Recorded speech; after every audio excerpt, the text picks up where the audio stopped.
Ayan, labandera muna ang peg natin ngayon. Maglalaba muna si Mariela Labandera. Halika, tulungan niyo ako kung paano ba ang gagawin ko dito. Pang-tatlong araw ko na itong naglalaba. Friday, naglaba ako ng mga damit ni Chongki. Tapos Saturday, kayam. Kahapon nagpahinga ako. Hindi pala ako nagpahinga.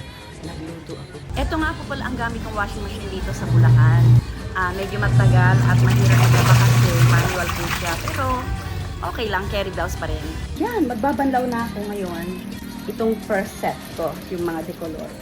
So, yan, konti lang ang tubig. Konti lang ang tubig niya. Tapos na, siyang i-spin dry. Yan.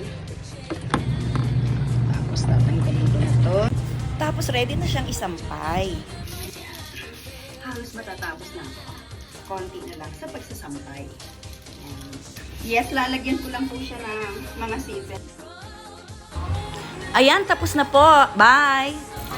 Habol ko lang po, ito yung washing machine namin sa Quezon City. Automatic po siya. So, all you have to do is put all the clothes doon sa tub, tapos lagyan ng tubig. Pagkatapos ay iiwanan mo na yan. Tatakpan lang, then that's it. Thanks for watching! Bye!